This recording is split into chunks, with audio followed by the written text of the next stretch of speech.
आज आपके लिए एक ऐसा प्रसंग आपके सामने ला रहा हूँ जो बहुत सी जिज्ञासा का विषय भी रहा कि आचार्य श्री क्या देखकर व्रत देते हैं। ऐसा वो क्या खोजते हैं शिष्य के अंदर कि वो व्रत दे देते हैं। क्या स्वयं दे देते हैं चला के या शिष्य के लेने पर देते हैं, तो क्या देखते होंगे, थोड़ा इसको आप देखने का यहाँ पुरुषार्थ करना। गुरुदेव का एक सबसे बड़ा नेचर आपके सामने ला रहा हूँ। वैसे तो गुरु जी को जानना बड़ा कठिन है, वे भी उनका एक नेचर था। जो व्यक्ति उनके पास इंडिपेंडेंट होके आता था, मतलब किसी बिना किसी के आधार के, किसी बिना सपोर्ट के, तो वो सबसे ज़्यादा खुश होते थे। उसे सबसे पहले व्रत देने का भाव रखते थे। जो हिम्मत करके आता था, स्वयं की हिम्मत से आता था, वो किसी के साथ लेकर अप्रोच लेकर दिला दो तो उसको तो गुरुजी 2-4 बार रिजेक्ट कर देते थे। ये उनका नेचर था। मतलब अगर कोई आया है, अगर किसी का सपोर्ट लेके, तो वो पहले तो उस व्यक्ति की कुव्वत देखते थे कि ये व्यक्ति कौन है जो लेके आया है। तो पहले तो उसे ही दूर से कि नहीं, अभी बाद में। फिर उसके बाद जो लेने आया उसकी कितनी हिम्मत है, वो क्या पाल पाएगा। क्योंकि जो कम में सूरा तो धम में सूरा, जो कर्म में शूरवान होगा वही धर्म में शूरवान होगा। लोग डरते थे गुरुजी से, साधु से, मुनि महाराज से। डरने की जरूरत नहीं, बल्कि आप वहां खुल के सामने आइए। आपकी जितनी हिम्मत होगी उतना ज्यादा आप कार्य को सफलता पा जाओगे, वरना कार्य में असफल ही रहोगे। आप सिर्फ दूसरे पे डिपेंड होके तुम कर लेना, तुम बता देना, तुम बोल देना, आचार्य से, गुरु जी से बोल देना, मुनि महाराज से बोल देना, इसका मतलब आप बैक सपोर्ट लेके आए। अभी आप खुद ही किसी की बैसाखी पे आए, तो आपका अपना खुद का पैर अभी नहीं है, आप किसी को बैसाखी बनाकर लाए हैं। और जो दूसरे की बैसाखी से चल के आता है ना, वो कभी भी उस चीज़ को निभा पाएगा कि नहीं निभा पाएगा, ये सबसे बड़ी प्रश्न चिन्ह लग जाती है उसके ऊपर।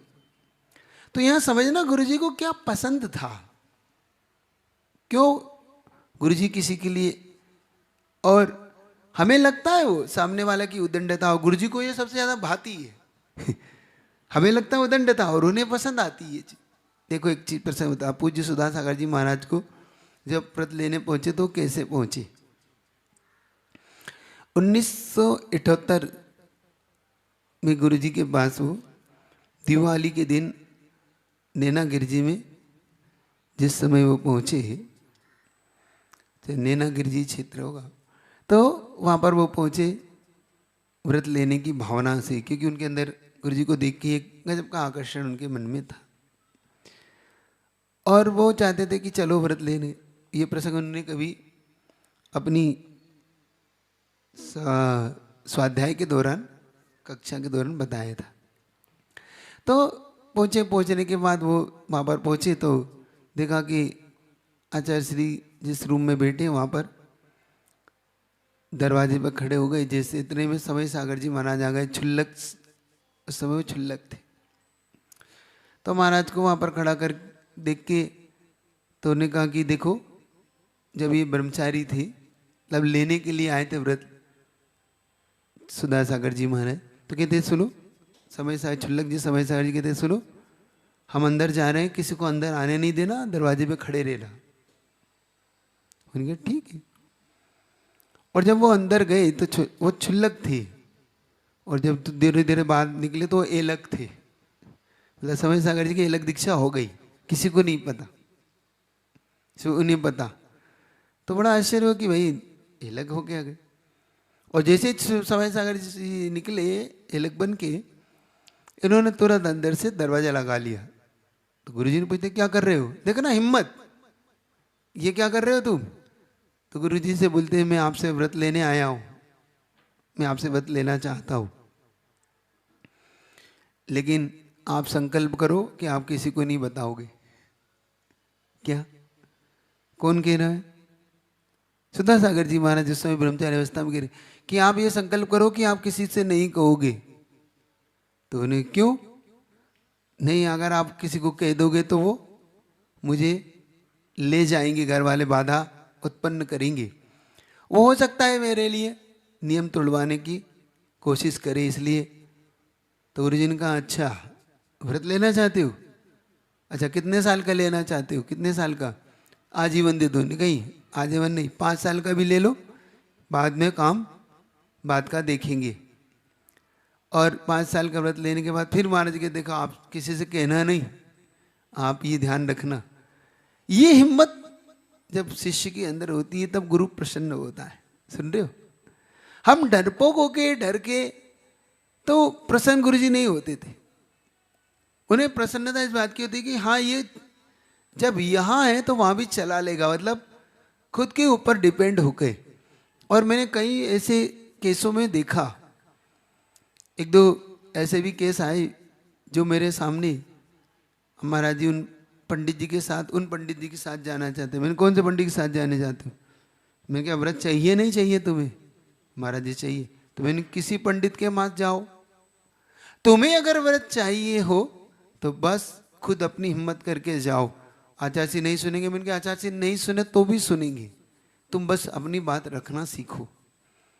वो कोई जवाब नहीं देते, बस समझ लो उन्हें सुन लिया ना, बस तुम्हारा अपने आप जवाब होगा। लेकिन तुम किसी के साथ चले गए तो वो कभी जवाब नहीं देंगे, ये बात तय मान के चलना। क्यों? क्यों हर बात ही एक बात कहेंगे, वो कहाँ है जिनके आप लेके आए थे, पहले उनसे पूछेंगे फिर तुम्हें कुछ कहेंगे। तो इससे अच्छा है सीधे डायरेक्ट टिकट लो, बीच का कोई भी किसी भी बीच के व्यक्ति को उलझाने का है, उससे उलझने का पुरुषार्थ मत करो। मैं खुद अपने जीवन में जब पहली बार व्रत लेने पहुंचा, हम थे, विराट सागर जी थे, मुकेश भाई थे, 1-2 और ऐसे हम 4 लोग थे।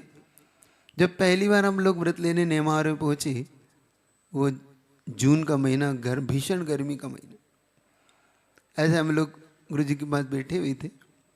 और बैठने के बाद गुरु जी को देखा अंदर कमरे में आहार करने के आए नेमावर में, तो गुरु जी अंदर कमरे में बैठे, भीषण गर्मी, पसीना बह रहा। हम लोग गुरु जी से चर्चा करना चाह रहे थे, लेकिन समस्या वही जो सुधा साई के साथ थी कि भाई किसी को पता ना पड़ जाए, पहले तो चर्चा तो हो, और पता पड़ जाएगा तो अभी फिर घर वाले सबके दिक्कत है तो अपनी भी दिक्कत, तो फिर क्या करें। तो सबसे पहले हम लोग बहुत देखते रहे, तो कुछ लोग, अच्छा गुरुजी का आकर्षण ऐसा था कि अगर आप बात करो तो 10 लोग खड़े हुए थे, क्या कोई बात है। तो हमने कहा हम क्या करें, हमने सीधा लिया और दरवाजा अंदर से लॉक किया। गुरुजी हमारी तरफ देख रहे हैं, कुछ नहीं बोल रहे, और देख रहे हैं कि हाँ कितनी हिम्मत है, आ जाओ, क्योंकि ये मार्ग हिम्मत वालों का है, ये मार्ग कायरों का नहीं है। सुन रहे हो कि नहीं? तो हिम्मत तुम्हारी अभी नहीं है, बाद में क्या है। तो हिम्मत फिर पूछते हैं चारों से, हम लोगों से, हाँ आप लोग कहाँ से आए, बताया कि वहाँ से आए। अच्छा कितने भाई बहन है, इतने, सब कुछ पूछने के बाद फिर कहते दरवाजा खोलो, लोग क्या कहेंगे। मैंने क्या आप कुछ नहीं कहेंगे, पहले व्रत तो दो। तो कहते नहीं आपको व्रत अभी नहीं, हम बाद में, क्योंकि वो जानते थे कि जहाँ से ये लोग आए हैं वहाँ पे इतनी जल्दी हाँ भरने रिस्क है, क्योंकि वहाँ के लोग या उनके माता पिता मानेंगे। लेकिन हिम्मत को देखकर, क्या सुन रहे हो, जब भी किसी गुरु के पास जाओ तो हिम्मत के साथ बात रखना सीखो। ऐसे ही कहीं भी हम अब अपनी बात को जब रखने का सही ढंग और सही हिम्मत के साथ करती तो वो गुरुजी को इम्प्रेस करता था। ऐसे बहुत से साधक है जो गुरुजी से बहुत अपनी बात बहुत अच्छे से रखते थे, लेकिन खुल के रखते थे, और गुरुजी उन्हें सबसे ज़्यादा पसंद करते थे। थोड़ी देर के लिए डांट भी खाना पड़ती थी, थोड़ी देर के लिए लगता था कि भाई गुरुजी नाराज है, लेकिन नहीं, बाद में पता पड़ता था नहीं गुरुजी इसी चीज़ से प्रसन्न होते थे। क्योंकि उस समय तो लगता था कि भाई डांट पड़ रही है, डांट भी खाना पड़ सकती है, कह भी सकते हैं गुरुजी, लेकिन बाद में लगता था कि नहीं गुरुजी तो कभी, अब तो आपको काम नहीं पड़ेगा, अब तो क्या पड़ेगा। लेकिन अभी भी अगर नवीन आचार्य महोदय से आप अगर बात रखो कभी तो थोड़ा सा हिम्मत करके खुद की हिम्मत पे, खुद पे डिपेंड होके ना, कभी ऐसा नहीं कि इंडिपेंडेंट होके किसी से सपोर्ट सब, अप्रोच वाले चीज चलती नहीं है ज्यादा दिन, है कि नहीं? अगर ले भी लोगे ना तो हमेशा वो दूसरे का ही मुख देखता रहता है, दूसरे की तरह भी विचार करता रहता है। लेकिन जो खुद से अंतरंग भावों से जो जुड़ता है वो वास्तव में पक्का जुड़ता है, कोई भी हो।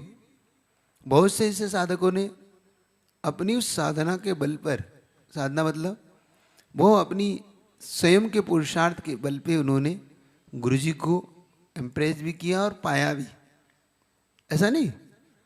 बहुत से ऐसे आज भी ऐसे कई ब्रह्मचारी ब्रह्मचारी जिन्होंने चला के गुरुजी को बिल्कुल हिम्मत के साथ जब बात रखी पुरुषार्थ से, तो गुरुजी ने उन्हें आगे बढ़ाया भी और उनके लिए व्यवस्थाएं भी अपने आप बनती चली गई। तो आज का प्रसंग मैं इसीलिए रख रहा था कि जो लोगों को भ्रम था कि गुरुजी कैसे देते हैं, क्या व्रत भीख में मिलता है? नहीं मिलता। क्या व्रत गिड़गिड़ाने से मिलता है? नहीं। दया? नहीं। दया गिड़गिड़ाने गुरुजी पसंद ही नहीं करते थे। बहुत बार हमने भी अगर जैसे कभी कहो आचार्य जी आपकी करुणा आपकी, तो कहते थे मेरी कोई दया कोई करुणा नहीं, मेरी काम नहीं आती, अपने खुद के पुरुषार्थ से करो, सब उससे मिलता है, माला फेरो पुण्य बढ़ाओ, उससे आपको मिलता है। तो समझ में आ जाता था कि गुरुजी क्या चाहते हैं आपसे, और चाहने के बाद पसंद इतना गहराई से करते थे कि फिर एक बार उनकी निगाह में आप आ गए तो अपने आप सारे कार्य बनते चले जाते। तो हमेशा याद रखो ये चीज दया से भीख में नहीं मिलती, ये चीज कम्मे सुरा ते धम्मे सुरा, जो कर्म में शुरुआत होते हैं वही आगे जाके अपने उस पुरुषार्थ से या पाप आते हैं। चलिए आज का कुछ प्रसंग मूल गुणों से लेके है। बहुत से लोगों के अंदर 28 मूल गुणों को लेके कुछ कुछ अलग अलग चिंतन है, मनन है, विचारधाराएं हैं। कुछ लोग तो शायद 28 मूल गुण जानते भी नहीं, वो ये भी नहीं जानते क्या होते। तो आज का कुछ ऐसा ही प्रसंग रखा है ताकि आप इन 28 मूल गुणों से संबंधित रिलेटेड से आपको कोई लगता है तो आप पूछ सकते हैं। वैसे एक अच्छा प्रसंग है 28 मूल गुणों को जानकर साधुओं की चर्या जानने का, या साधुओं के भीतर के उस भाव को जानने का, है ना? तो जल्दी करेंगे। 28 मूल के संबंधित आपकी कोई भी प्रश्न हो या इसके अलावा भी कोई हो तो वो भी आप कर सकते हैं। आपको अगर दान के विषय में भी अभी कुछ रह गया हो, आपके अंदर अगर अभी भी आहार दान को लेकर कोई प्रसंग रह गया तो वो भी पूरी कर लेना। चलिए। गुरुवर आपके उपकार का कैसे चुकाएंगे हम मोल, गुरुवर आपके उपकार का कैसे चुकाएंगे हम मोल, लाख कीमती धन भला गुरु हमारे अनमोल, गुरु हमारे अनमोल। मैं गुरुवर के चरणों में त्रिवार नमोस्तु करते हुए आपसे अनुमति चाहती हूँ आज का प्रश्न समाधान प्रारंभ करने की। आप अपनी अमृतमय वाणी से हमें उद्बोधित करें। नमोस्तु गुरुवर, नमोस्तु गुरुवर। सर्वप्रथम आमंत्रित करना चाहूँगी दीपा जी शाह, तत्पश्चात हम लेंगे एक ऑनलाइन प्रश्न। नमोस्तु महाराज जी। महाराज जी मेरा प्रश्न यही है कि मुनिराज के 28 मूलगुण कौन से हैं? 28 मूलगुण मूल रूप से 5 महाव्रत, जैसे अहिंसा व्रत, अचोर है, सत्य है, ब्रह्मचर्य और परिग्रह, ये महाव्रत। 5 इंद्रिय विजय, स्पर्शन, रसना, ग्रहण, चक्षु और कर्ण, है ना? ये 5 इंद्रिय है। 5 महाव्रत है। 5 उनकी समितियां हैं, ईर्या, भाषा, ऐषणा, आदान, निक्षिपण, है ना? ये 5 समिति। फिर 7 शेष है उनके, 6 आवश्यक हैं, प्रतिक्रमण है, प्रत्याख्यान, वंदना, स्तुति, कायोत्सर, समता, ये उनके 5-6 आवश्यक। और 7 शेष में नग्नता है, आस्नानवत है, अदंत धावन है, एक भुक्ति है, एक खड़े होकर भुक्ति है, भूशयन है, कैस लोचे, ये 7 उनके, ऐसे टोटल उनके ये 28 मूल गुण है। नमोस्तु महाराज जी। अब हम लेंगे एक ऑनलाइन प्रश्न, तत्पश्चात तैयार रहेंगी संगीता जी आंटी। महाराज जी, ब्रह्मचारिणी शिवी दीदी जी कटनी से नमोस्तु प्रेषित करते हुए पूछती हैं कि साधुओं के चरित्र में एक सामायिक चरित्र भी आता है। इसके बारे में हमने पढ़ा है कि सभी प्रकार के सावध्य का त्याग करके अपने आप में स्थिर हो जाना। मुनि महाराज का हिंसा का त्याग होता है, तो फिर यहाँ पर सावध्य से क्या अर्थ लेना चाहिए? देखो, यहाँ पर सावध्य का मतलब एक तो सामान्य से ब्रह्मत्व और अमपत्व दशा दो चीज पढ़ी होगा आपने। तो पहले तो पूर्ण हिंसा का वो त्याग कर चुकी है। अब सावध्य से क्या लेना है यहाँ पर? अब जो समितियों को भी अब गुप्तियों में बदल रहे हैं, मतलब समिति के अंदर भी थोड़ा बहुत जो हो लग रहा था, अब वो भी अब दोष उनका नहीं लगेगा। वो 3 गुप्तियों में रत होकर अपने सामयिक यानी आत्म ध्यान में तल्लीन हो जाएंगे। अब उसमें भी निर्वृत्ति परक और प्रवृत्ति परक। तो प्रवृत्ति परक में एक अलग भाव हो जाता है, प्रवृत्ति परक में तो प्रवृत्ति परक जिसमें समितियों का पालन करके विशेष तौर से, और निर्वृत्ति परक जहाँ पर गुप्ती का विशेष प्रसंग हो जाता है। तो उन्होंने कहा अब वो बोलना बंद कर देंगे क्योंकि बोलने में भी हिंसा होती है, वो चलना बंद कर देंगे क्योंकि चलने में भी जो थोड़ी बहुत हिंसा होती है। वैसे अहिंसा पालते हैं लेकिन फिर भी बोलना चलना है ना, तो ये भी अब बंद कर दिए। इसको भी उन्होंने कह दिया आप सावध का त्याग करके उस चारित्र को लेते, ये भाव है। संगीता जी आंटी तत्पश्चात तैयार रहेंगी सिया जी जैन। नमस्ते महाराज जी। दिगंबर मुनि केस लॉन्च क्यों करते हैं महाराज जी? केसलोच ये उनकी स्वतंत्र चर्या को इंडिपेंडेंट होने के लिए उनके पास है, क्योंकि अगर वो केसलोच नहीं करेंगे तो 2 चीज आती है, या तो उनके केस बढ़ेंगे और या फिर वो किसी चीज से काटेंगे। इस परिस्थिति में उनके सामने उसमें जीव पड़ेगी, उसमें जीव पड़ेंगे, बालों को सुरक्षित रखने के लिए धोना होगा, बाकी उनको संवारना होगा सिर पे, वो तो उसके भागी बनेंगे, पाप के भागी, वहां पर उनका अहिंसा अमरवत खंडित होगा।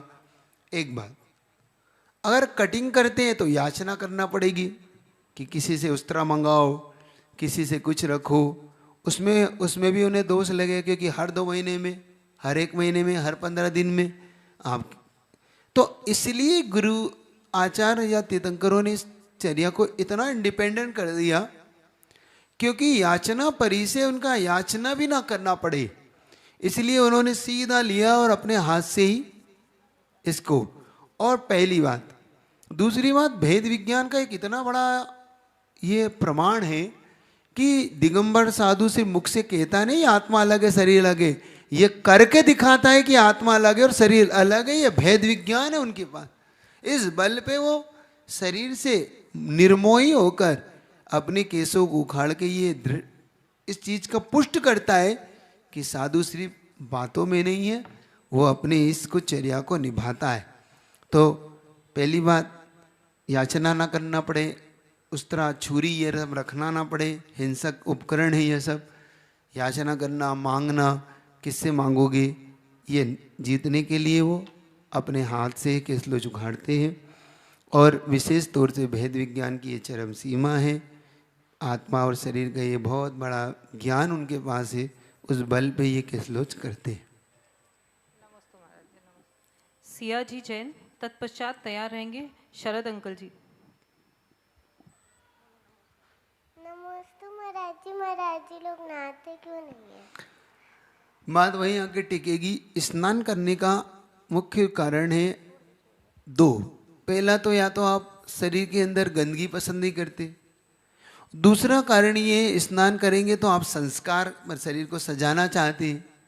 संस्कार करने में ब्रह्मचर्य का एक दोष आता है, शरीर संस्कारा। आपने पढ़ा ब्रह्मचर्य की भावनाएं 5, स्त्री राग कथा श्रवण तन मनोहरांग निरीक्षण विशिष्ट रस स्वर शरीर संस्कार त्यागा 5। अपने शरीर को सजाने के लिए स्नान करता है व्यक्ति, तो वो मुनि महाराज को करना नहीं है। दूसरी बात ये कि स्नान करेंगे तो वही जल ढोलेगा, जल के अंदर होने वाला पूरा वो परी से सहन नहीं कर पाए, और जल के कारण होने वाला, जल कहाँ से लाओगे, किससे मांगोगे, फिर बल भर के नहाओगे तो वो साबुन कहाँ से लाओगे, फिर लाओगे तो फिर इतनी सारी चीज़ें सब करना पड़ेगी। इसलिए आचार्यों ने या तीर्थंकरों ने इसको ऐसा गजब का स्नान व्रत रख दिया कि उन्होंने कहा कि नहाना ही है तो फिर किससे नहाओ, नहाना ही है तो सनलाइट और मून लाइट से नहाओ ना, जो हमेशा के लिए हमेशा। और एक बात याद रखना, सनलाइट जानते हो साबुन नहीं है ये, यानी सूर्य, सूर्य की किरणें और चंद्रमा की किरणें अपने आप ही उनके शरीर में कभी इस तरह की गंध नहीं आएगी। आप देखना, एक ग्रस्त नहीं नहाता है तो 2 दिन में उसके शरीर से गंध आने लगती है, और साधु जीवन भर भी नहीं नहाता है तो उसके अंदर से खुशबू ही आती है, कभी गंध नहीं आएगी, कभी बदबू नहीं आएगी आपको। ये उनके शरीर की विशेषता है और स्नान व्रत की विशेषता उनके पास है। गुरु जी के शरीर से आप कभी भी हमेशा महकता ही था वो। तो साधु को कभी स्नान की जरूरत अलग से नहीं पड़ती, वो अपने स्नान व्रत के साथ रहते जरूर हैं, लेकिन फिर भी उनके शरीर में तुमसे ज़्यादा चमक मारता है उनका शरीर। देखना, कभी तुम्हारे शरीर में तुम कभी कितना ही किसी अब लाइबो से तो नहाते नहीं हो, डव से नहाते होगे, है ना? कितने डव से नहा लो, कितना ही तुम क्रीम लगा लो, कौन सी, फेयर एंड लवली, फेयर, है ना, कुछ भी लगा लो, रहेगा वही का वही, 2 मिनट बाद तुम्हारा चेहरा बता देगा क्या है। लेकिन गुरु जिंदगी भर भी नहीं नहाते, फिर भी उनके चेहरे पे तुमसे ज़्यादा तेज मिलेगा, तुमसे ज़्यादा उनके अंदर उत्साह मिलेगा, तुमसे ज़्यादा उन फ्रेशनेस मिलेगी। तुम नहा कर भी फ्रेशनेस नहीं दिखते, हमेशा ऐसे लगता हो कि अब गिरेगी तब गिरे, और वो हमेशा। तो ये उनके स्नान व्रत का ही अतिशय मान के चलो। शरद जी बजाज, तत्पश्चात तैयार रहेंगी प्रेमलता आंटी जी। परम पूज्य विशाल सागर महाराज जी को नमन करते हुए हाइको से संबंधित एक प्रश्न है। पक्ष व्यामोह लोह पुरुष के भी लहू चूसता। बहुत अच्छा, ये गुरु जी का हाइको है। कितना ही बड़ा व्यक्ति हो, अगर वो पक्षपात में लग जाएगा, वक्षमा व्यामोह लोह पुरुष का भी खून चूसता। ये गुरुजी ने उस समस्या पे लिखा है। लोह पुरुष किसकी संज्ञा थी हमारे यहां? सरदार वल्लभ भाई पटेल। सरदार वल्लभ भाई पटेल को लोह पुरुष कहा जाता था, और सरदार वल्लभ भाई पटेल इसलिए दुखी थे कि गांधी जी उस समय बात को समझ ही नहीं रहे थे कि देश का बंटवारा कितना नुकसानदायक है, और इस बात पे गांधी जी अड़ गए थे। तो गुरुजी ने ये हाइको उन्हीं को लेके दृष्टांत में कि पक्षवामो लोह पुरुष के वह खून को चूसता, ये तो एक भाव मैंने निकाला। दूसरा भाव ये भी है कि कितने से बड़ा सा बड़ा व्यक्ति हो, अगर पक्षपात होगा तो उनका अंदर का मन पीड़ित होता है, जिससे उनका खून जलता है। ये मान के चलना। पितामह भीष्म माँ भी रहे, पक्ष व्यामोह में पड़े तो उनका भी खून, मतलब उनके अंदर ही अंतरात्मा दुखी हुई, ये मान के उसको लेके चल। प्रेमलता आंटी जी, तत्पश्चात तैयार रहेंगी रैनव जी जैन। महाराज जी नमोस्तु नमोस्तु। महाराज जी पहली बार खड़ी हुई हूँ मैं जीवन में। महाराज जी एक ही बार आहार क्यों ग्रहण करते हैं? महाराज जी का एक बार आहार करने का नियम ये है, योगी खाए 1 बार, भोगी खाए 2 बार, और रोगी खाए 12 बार। महाराज योग करना चाहते हैं, क्योंकि वो निकले किस लिए हैं? वो निकले हैं अपनी आत्मा के उस अंतरंग चेतना को पाने के लिए। लेकिन चूंकि यह शरीर अन्न का कीड़ा माना गया, देह च अन्नादि कीट का, अन्न का कीड़ा होने के कारण इसे कुछ तो पेट्रोल देके, क्योंकि अगर नहीं देंगे तो यह शरीर अपना साथ छोड़ देगा, जिससे उनकी साधना नहीं होगी, और भूखे रहेंगे तो उन्हें कहीं ना कहीं इस शरीर में व्याधि उत्पन्न होगी, जिससे कारण वो साधना फिर नहीं कर पाए। तो इसीलिए मुनि महाराज थोड़ा बहुत लेके अपना काम चलाते और अपनी साधना को पूरी करने के लिए लेते। अब बार बार लेना किसको पड़ता है? भोगियों को, क्योंकि वो पंचेंद्रिय के विषयों में लगे रहते हैं, तो उन्हें इतनी ऊर्जा की जरूरत, उन्हें जितनी है वो एक बार भोजन से उनका काम चल जाता है। इसीलिए वो बार बार आहार नहीं लेके एक बार ही अपना आहार लेते हैं, दूसरों के यहाँ लेते हैं, और सम्मान से लेते हैं। दूसरों का लेते तो है लेकिन लेते सम्मान से, भीख नहीं मांगते, गिड़गिड़ाते नहीं, याचना नहीं करते, उसमें भी अंतराय का पालन करते और निर्दोष आहार की गवेषणा करते हैं। ये बहुत बड़ा एक उनका अपना कार्य है जिसको वो पूरा करके ही आहार को सम्मान पूर्वक ग्रहण करते, इसलिए वो एक ही बार लेते। रैनव जी जैन तत्पश्चात अगर दोबारा लेने लगे तो आपकी चलिए। रैनव जी जैन तत्पश्चात तैयार रहेंगे आर्या जी जैन। नमस्ते महाराज जी। महाराज जी ब्रश क्यों नहीं करते? ब्रश किस लिए करना पड़ता है बेटा? इसलिए करना पड़ता है आप लोग को ब्रश कि आप लोग विशेष तौर से बार बार भोजन करते हो, रात में सोते हो तो वो अन्न के कण वगैरह फंसे रहते हैं। और मुनि महाराज को अदंत धावन एक प्रकार से, अदंत धावन मतलब होता है दांतों को नहीं मांजना। कुल्ला नहीं, कुल्ला तो करते लेकिन वो इस तरीके से दांतों को व्यवस्थित अपने आप उस कुल्ले से कर लेते हैं ताकि वो अन्न के सारे दाने निकल जाते हैं। तो उन्हें कभी भी इस चीज़ की दिक्कत नहीं होती, और दिक्कत होती भी है मान लो थोड़ी बहुत तो उसे सहन करते हैं, क्योंकि अब ब्रश करेंगे तो ग्रस्त भी करता है और हम भी करेंगे तो अच्छा लगता है क्या? अच्छा नहीं लगता ना। जिस ब्रश से तुम करो उसमें मैं भी मांझूँ और तुम भी मांझो दांतों को, तो शोभा नहीं देता। इसीलिए साधु अपने उन दांतों को नहीं मांझता, दांतों की सुरक्षा वो अपने अलग ढंग से कर लेता है। हाँ, मसूड़े जरूर मांझता है, ये ध्यान रखना।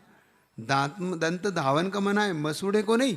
तो क्या करते हैं, जो ऊपर मसूड़ा जानते हो ना दांत के ऊपर, उस मसूड़े की मालिश जरूर करना चाहिए, क्योंकि मसूड़े की मालिश करने से वो दांत मजबूत हो जाते हैं।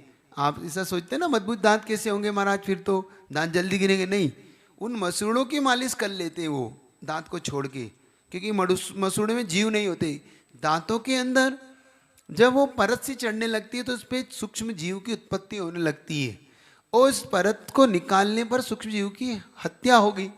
और महाराज का तो किसी भी प्रकार से जीव को मारने का त्याग है, अहिंसा महाव्रत का पालन करते हैं वो। और मैंने बता दिया सबसे ज़्यादा सुंदरता दो चीज़ से आती है, नाक से और दांत से। जिसकी नाक सुंदर होती है और जिसके दांत सुंदर होते हैं, सबसे ज़्यादा आकर्षित लगता है व्यक्ति वो। और महाराज अपनी सुंदरता को नहीं बढ़ाना चाहते, क्योंकि वो किसी के आकर्षण का केंद्र नहीं बनना चाहते, जिससे उनका व्रत पालन करने में उन्हें दिक्कत ना हो। अपने आप ही आदमी दूर रहेगा कि नहीं भैया महाराज जी अच्छे नहीं लगते, ऐसे लगते है ना, तो अपने आप ही उनको सुंदरता को वो उतनी ही रखते हैं जिससे कि लोग उतने ही आकर्षित हो, जिससे उनकी व्रत पलते रहे। तो इसलिए वो दांत नहीं मारते। आ गई बात समझ में? चलिए। आर्या जी जैन तत्पश्चात हम लेंगे एक ऑनलाइन प्रश्न। नमोस्तु महाराज जी, मेरा यह प्रश्न है कि जब आहार में बाल आ जाता है तो अंतराय क्यों पालते हैं महाराज?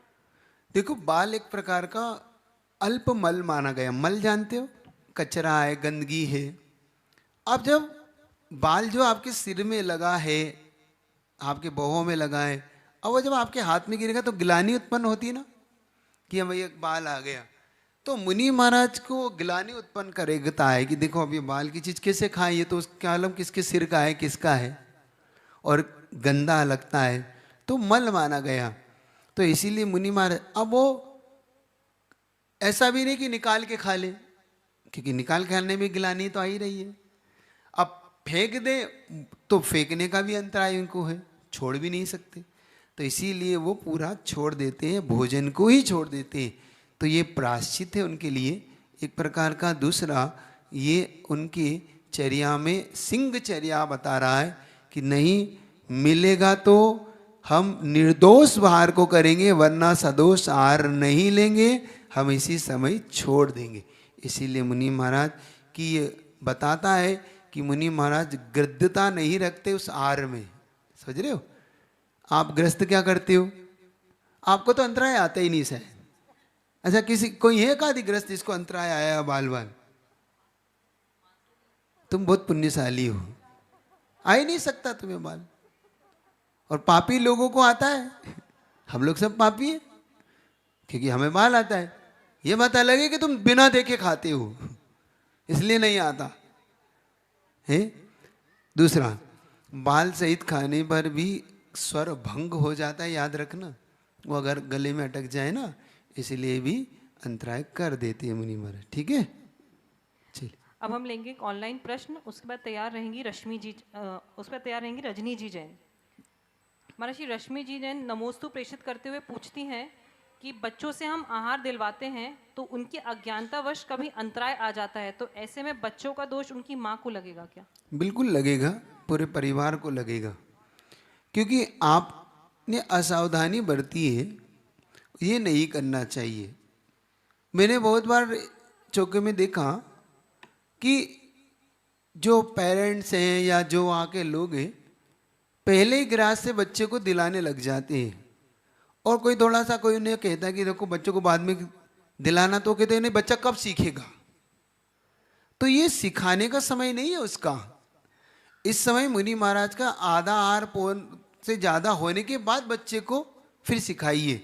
पहली गिलास में सीखा और सिखा दिया उसने मुनि महाराज को, तो क्या होगा? अंतराय होगा। और मैंने बात बहुत बार, मतलब अज्ञानता कहूँ या आपकी नादानी कहूँ, गरम गरम कटोरी उसके हाथ में पकड़ा रहे हैं आप।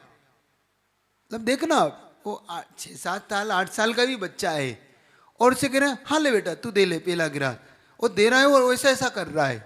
तो मुझे लगता है देखो माता पिता को इतना भी विवेक नहीं बचा कि ये गिरा देगा तो मुनि महाराज का अंतराय है। फिर आप कहते हैं आप तो महाराज जी बात बात पे अंतराय कर देते हैं, सॉरी महाराज जी। अब गिरा दिया, उसके बाद क्या सॉरी और क्या महाराज जी क्या करेंगे? तो कितना अच्छा सुंदर व्यवस्था ये बन सकती है कि हम सबसे पहले उन्हें थोड़ा शांति से बिठा दें और एकदम पहले गिलास से सिखाने का पुरुषार्थ न करें, आधा पौन आहार हो जाने दें, फिर बच्चों को सिखाएं कि हाँ बेटा अब आगे आओ। और वो भी उनके हाथ में ना दें, आप हाथ में ले लें और उनको चम्मच पकड़ा दें कि हाँ बेटा दो। 8 साल का भी अगर हो गया हो तो ऐसे उसको आगे बढ़ाया जाता है, न कि आपकी रिस्क मुनि महाराज के लिए विघ्न उत्पन्न कर देती है। तो ऐसा मत करो। आप थोड़े से ऐसे ही, मैंने देखा बच्चा मुंह में उंगली ले रहा है, नाक में उंगली दे रहा है, कान में उंगली दे रहा है, और ऐसे में आप उसे कह रहे दे बेटा दे। अब वो मुनि महाराज उसे कैसे लेंगे? देखो तो आप, क्योंकि आपने तो देखा नहीं कि उसने मुंह में उंगली, क्योंकि आपकी दृष्टि तो मेरी हो रही, अब मेरी दृष्टि में तो बच्चा आ रहा है और आप कह रहे ले लीजिए ना महाराज ले लीजिए। अब कैसे लूँ? मुझे बहुत बार ऐसी स्थिति बन जाती है उस समय कि लेता हूँ तो मैं दोषी हूँ, नहीं लेता हूँ तो आपका आग्रह इतना ज़्यादा हो रहा है, ले लीजिए महाराज हो गया है 8 साल का, बहुत अच्छा। अब क्या अच्छा है उससे क्या ले लूँ बताओ आप? तो ऐसा मेरा कहना है, ऐसी दृष्टिकोण में आप अपने बच्चे को थोड़ा विवेक देख के आप ही निर्णय करें, मुझे कुछ नहीं है। अगर आपको लगता है कि आपका बच्चा विवेकी है तो आहारदान का पात्र है।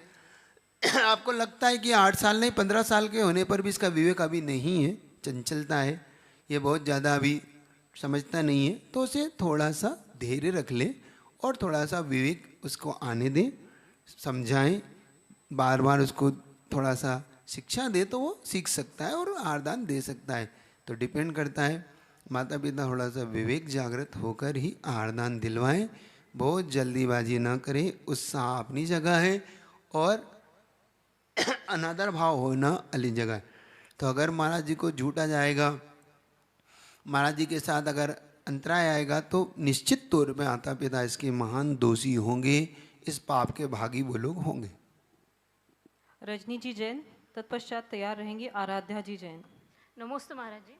महाराज जी, मुनि महाराज के अगर नाखून बढ़ जाते हैं तो वो व्यवस्थित कैसे कर पाते हैं? 2 प्रकार है उनके पास, या तो अपने हाथ से निकाल ले या फिर पत्थर होता है ना, उन पत्थरों को उन पत्थरों पे जो थोड़ा सी चीप देखा आपने चिपक, उस पर घिस के उनको व्यवस्थित कर लेते हैं। फिर अगर थोड़ा बहुत कोई टूट रह जाए तो फिर आप लोग उसे व्यवस्थित कर देते हैं। आपके पास भी कुछ चीज़ें होती है उससे व्यवस्थित कर देते ताकि उनका वो जैसे निकल जाता है ना बाहर से, क्या बोलते हैं आप, फट जाता है, क्या बोलते हैं उसको? मराठी में जिभाड़ी बोलते हैं। हाँ जी हाँ, तो वो फट जाता है तो आप लोग उसे व्यवस्थित कर देते। तो उस तरीके से श्रावक उसको थोड़ा सा विवेक से काम ले लेता है और साधु अपने विवेक से उसको निकाल देता है, ऐसे निकाल। नमस्ते। आराध्या जी जैन, तत्पश्चात हम लेंगे एक ऑनलाइन प्रश्न। नमस्ते महाराज जी, मेरा प्रश्न है, मुनि महाराज खड़े होके हार क्यों लेते हैं? उसके पीछे का बहुत बड़ा लॉजिक है बेटा। जब मुनि महाराज हार लेते हैं तो वो अपनी मुद्रा को स्वतंत्र रखते हैं, दिगंबर मुद्रा को छुपाते नहीं। वो जब खड़े होते हैं तो उनकी स्वतंत्र दिगंबर मुद्रा दिखाई देती है। तो इस बात का द्योतक है कि मुनि महाराज जब भी आहार लेते हैं वहाँ पर सब कुछ उपलब्ध होने पर भी उनकी निर्विकारता एक जैसी बनी रहती है। निर्विकार भाव से वो आहार लेते हैं। कोई भी दे दे, बेटी दे दे और बहू दे, सासू दे, बेटी दे, फिर भी उनकी निर्विकारता बनी रहती। एक बात। दूसरी बात, जब खड़े होकर हाल लेते हैं तो उनका पेट कितना ही भरे, बैठने पर अपने आप ही उन-उधर हो ही जाता है। तीसरी बात, उनके हार लेने का विषय लॉजिक ये है, वो अपनी जंघा के बल, जंघा यानी अपने पैरों की ताकत को देखते रहते हैं, ताकि मेरे पैरों में अगर ताकत है तो अभी मुझे समाधि नहीं लेना है, और पैरों की ताकत अगर जा रही है तो अब मेरा समाधि का समय निकट आ रहा है। इस बात का वो इससे सूचना कर लेते हैं कि अब मेरी जंघा में ताकत नहीं है तो मुझे अब समाधि की ओर बढ़ना है। तो दो तीन कारण समझ में आया आपको। एक तो उनकी निर्विकारता, पेट में उनोदर रखने अपने आप ही उनोदर हो जाता है। तीसरा, उनकी समाधि की संलेखना का वो सूचना भी उन्हें कर देता है। इससे वो खड़े होकर आहार ले लेते हैं। अब हम लेंगे एक ऑनलाइन प्रश्न, तत्पश्चात तैयार रहेंगी रुचि अरविंद जी जैन। महाराज जी, 8 वर्षीय कनिष्क जी पूछते हैं, महाराज जी हम फ्रिज में रखा हुआ ठंडा पानी और नॉर्मल पानी मिला के पी सकते हैं क्या? नहीं बेटा, एक बात आपसे कहना चाहता हूँ, अगर आप छोटे हैं कभी भी ये गलती मत करना कि एकदम ठंडा पानी पीने की। पहले तो बाद में बताऊंगा, पहले मिलाना कि नहीं मिलाना। क्योंकि एक दो बार ऐसी घटना मेरे सामने आई जिसके कारण उस बेटे की मरण हो गया। गर्मी का मौसम है, गर्मी के मौसम में बच्चे खेलने बाहर जाते हैं, स्कूल जाते हैं या कहीं जाते हैं, और उनका गला सूखने लगता है, और सूखने लग के कारण क्या करते हैं, सीधा फ्रिज से बाटल उठाई, और आप लोग चाहे बड़े हो चाहे छोटे सभी ऐसे ही करते हैं। ये गलती आप भी मत करना, क्योंकि जब हम सीधा डायरेक्ट डालते हैं तो हमारी सीधा किडनी पर उसका इफेक्ट पड़ता है। कैसे? जैसे आप आपके हाथों पे गर्म होता है, आपका पूरा शरीर हीटेड होता है, और इस समय आपका शरीर में जैसे ठंडा गया तो दो विरोधी तत्व वहाँ पर हो गए। आपका शरीर हीट मार रहा था और आपने एकदम से इंजन को ठंडा कर दिया, तो इंजन तो भ्रष्ट होना ही था। ऐसा ही अंदर की आपकी जो किडनी थी वो फेल होना थी। ऐसे कई बच्चों के प्राण चले गए जिन्होंने ठंडा पानी, कोको कोला एकदम से डाल लिया अपने मुख में और सीधा वो गटक गए, और 1-1 लीटर तक पानी पी जाता है ऐसे में व्यक्ति। जब प्यास सताती है तो पूरी बाटल आती है ना, वो 1 लीटर की पूरी उड़ेल कर ही मानता है वो, जब तक उसको ऐसा लगता है कुछ। तो ऐसे ही काम नहीं करना, नहीं तो किसी दिन आपकी जान पर बन आएगी। पहली बात।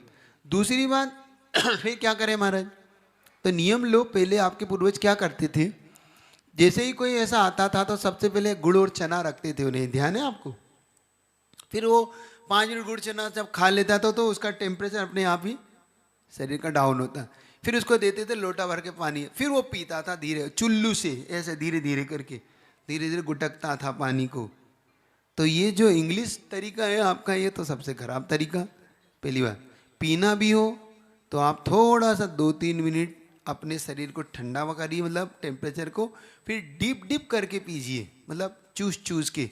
जब 2-3 मिनट आपको लगे कि हाँ मैंने चूस के पी लिया, फिर आप अच्छे से आप पानी पी सकते हैं। तो इससे आपकी किडनी पर साइड इफेक्ट नहीं होगा। दूसरा, ठंडा पानी फ्रिज का तो बहुत सबसे ज़्यादा नुकसानदायक है, क्योंकि उसमें कुछ इस प्रकार की गैसें होती हैं जो उसको इफेक्ट डालती हैं। मटके का आप पी सकते हैं, नॉर्मल पानी पी सकते हैं, तो आप नॉर्मल ही पिए, और इस प्रकार से आप ध्यान रखें तो ज़्यादा अच्छा होगा। रुचि अरविंद जी जैन, तत्पश्चात तैयार रहेंगी योगेश जायसवाल जी वाशिम से। नमस्ते महाराज जी। महाराज जी, मेरा प्रश्न है कि इस भव में तो अब मुनि अवस्था बहुत मुश्किल है, पर अगर मुनि 28 मूल गुणों में दोष लगाते हैं तो क्या होता है? देखो, ये शीतलाचार का एक प्रसंग है। जब आप चारी चूली का पढ़ेंगे, आचार्य समन्वय स्वामी को रत्नगर साकारचार में पढ़ेंगे, तो उन्होंने एक बात स्पष्ट कह दिया कि अगर मुनि महाराज 28 दोष मूल लगाते हैं तो या तो उनकी देव दुर्गति होती है, एक दूसरा उनके संसार को बढ़ जाता है, अनंत संसारी हो जाते हैं। जो संसार घटना चाहिए वो घट के नहीं तो बढ़ जाता है। देव में भी भवनित्र इत्यादि में जन्म लेना पड़ता है और कई प्रकार के कष्ट उठाने पड़ सकते, इसीलिए वो इसको 28 मूल में अगर लग भी जाता है तो प्रायश्चित इत्यादि लेकर वो उसे शुद्ध बनाते हैं। इसीलिए जब उत्तमार्थ उनका समय आता है, अंतिम समय से पहले वो गुरु के निकट जाके अपने सारे दोषों का वर्णन करके अपने को पवित्र बनाकर सल्लेखना लेते हैं। वो प्रसंग भी पढ़ लेना चाहिए। चल। योगेश जायसवाल जी। नमस्ते महाराज, मैं वाशिम से हूँ। मेरा नाम योगेश जायसवाल है और मुझे कुछ इस तरह का सवाल है कि अजैन व्यक्ति के लिए अगर जैन धर्म की शुरुआत में पालन करना है तो कौन से बेसिक ये होते हैं? बेसिक चीज 3 है जैनियों की। रात्रि भोजन त्याग, देव गुरु का दर्शन और नित्य पानी छानकर पीना। ये एक बेसिक उसका यहाँ से शुरुआत होती किसी की, क्योंकि जैनियों के लिए भी नियम यही है। जैनियों के लिए 3 नियम उसके जन्म से उसको देते हैं। रात्रि भोजन वो त्यागे, अब नहीं पालते ये अलग बात है ये लोग, लेकिन यहाँ से शुरुआत तो यहीं से ही है उसकी कि रात्रि भोजन, प्रभु दर्शन और पानी छानकर पीना एक बेसिक है। जब धीरे धीरे बढ़ने लगता है तो फिर उसको 5 मूल गुण की व्यवस्था बनाते हैं आगे जाके। फिर उसको अभिषेक पूजन 6 आवश्यक उनके शुरू हो जाते हैं। जैसे जैसे उसकी उम्र थोड़ी समझदारी की होने लगती है, बढ़ने लगता है, तो देव पूजा, गुरु उपासना, स्वाध्याय, संयम, तप, दान और त्याग, ये उसके 6 आवश्यक उसके होने लग। इस प्रकार से वो बेसिक रूप से, अगर किसी भी आपको बेसिक रूप से बनना है तो मैं एक चीज़ सबसे सरल बता सकता हूँ आपको। सप्त व्यसन का त्याग सबसे पहले कर दीजिए। सप्त व्यसन आप जानते हैं? 7 व्यसन में एक शराब नहीं पीना, मांस नहीं खाना और शहद नहीं खाना, एक जुआ नहीं खेलना, पर स्त्री सेवन नहीं करना, वेश्यागमन नहीं करना और चोरी नहीं करना, हिंसा है ना, शिकार इत्यादि नहीं खेलना। तो ये 7 व्यसन आपको नहीं करना है। ये एक कदम आपका इस ओर ले आएगा। शेष आप धीरे धीरे अपने जीवन में लाकर इस संसार में इस महान शासन को अपना सकते हैं। रिया जी जैन, तत्पश्चात तैयार रहेंगी सोनाली जी जैन। जल्दी, आप समय हो रहा है। रिया जी जैन, अंतिम प्रश्न। नमस्ते महाराज जी। महाराज जी, मूल गुणों का जैसे हम वर्णन सुनते हैं तो इतनी दृढ़ता कैसे आती है महाराज जी? मतलब जब आपने लिया होगा व्रत या जब आपने दीक्षा ली होगी तो इतनी दृढ़ता महाराज जी कैसे रह पाती है जीवन भर के लिए? एक बात रख लो, जिसके पास ले रहा है,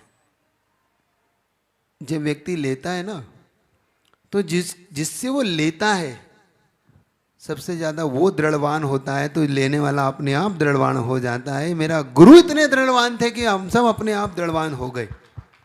उनको देख देख कर पूज गुरुदेव को जिस निर्दोष व्रत को पालते हुए देखा, जिसके पीछे प्राण तक दे दिए उन्होंने, इस निर्दोषता को अंतिम समय तक जिन्होंने अपने बनाए रखा, जब से उन्होंने दादा गुरु ज्ञान सागर जी महाराज से दीक्षा ली और आज तक उन्होंने इस व्रतों को निर्दोष और अपने आप को उन्होंने हमेशा प्रैक्टिकल रूप में रखा, सिर्फ शब्दों में नहीं रखा।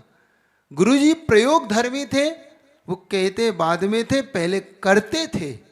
चाहे चटाई त्याग उन्होंने की तो सबसे पहले खुद ने छोड़ी, हरी त्याग छोड़ी तो पहले खुद ने छोड़ी, उन्होंने मीठा छोड़ा तो पहले छोड़ा, नमक छोड़ा तो पहले छोड़ा, खुद 36 घंटे की साधना की, कई कई दिनों तक मौन के व्रत पाले, शमशानों में साधना की, ऐसी महान साधक को जब देखोगे तो अपने आप ही आप अपने आप मूलगणों में आपको दृढ़ता आने लगती है और अपने आप मूलगुण दृढ़ होने लगते हैं। ऐसे महान गुरु जिनके हो, जिनको मिले हो, तो अपने आप बताओ अब कहाँ कमी रह सकती है? रह ही नहीं सकती। फिर भी अगर कोई रह जाए तो गुरु का दोष नहीं, इसमें शिष्य ही दोषी है, शिष्य ही अभागा है कि इतने महान गुरु को पाकर भी वो अपने मूल गुणों में दोष लगा बैठा। तो महान गुरु हैं, उनको देखकर आज पूरा ये श्रवण संस्कृति, पूरा श्रवण जगत उनसे देखकर सीखता है, उनके मूल गुणों को अपना लेकर अपने आप ही मूल गुण को पहचान लेता है। एक बात और कह के अपनी बात पूरी करूंगा। आपको कभी ऐसा लगने लगे कोई मुनि महाराज से 28 मूल गुण पता ना बोलता पाए? मैं बता रहा हूँ, कभी कभी लगता है कि मुनि महाराज को 28 मूल गुण नहीं पता महाराज, ऐसा होता है ना? तो उनके लिए मैं उत्तर देना चाहता हूँ, क्योंकि अगर उन्हें अपने मूल गुण नहीं भी पता है नाम, तो चिंता मत करना, उन्होंने विद्यासागर जी को देखकर 28 मूल गुण जान लिए कि 28 मूल गुण ये होते हैं और ऐसे पाले जाते हैं। उनकी चर्या को देखकर तो उन्हें नाम की जरूरत नहीं पड़ती कि ये है कि नहीं है। तो ये उनकी विशेषता। चलिए करने कोई होता है ना, होगी, चलिए तो इसके लिए इतना ही रखता हूँ।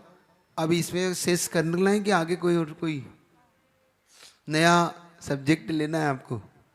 यही रख लेते हैं महाराज जी को, कल के लिए ये रख लेना, और अगर कोई नया सब्जेक्ट है तो देख लेंगे जैसा भी हो, ठीक है। चलिए, जिन वाणी के ज्ञान से सूझे लोग, सो वाणी।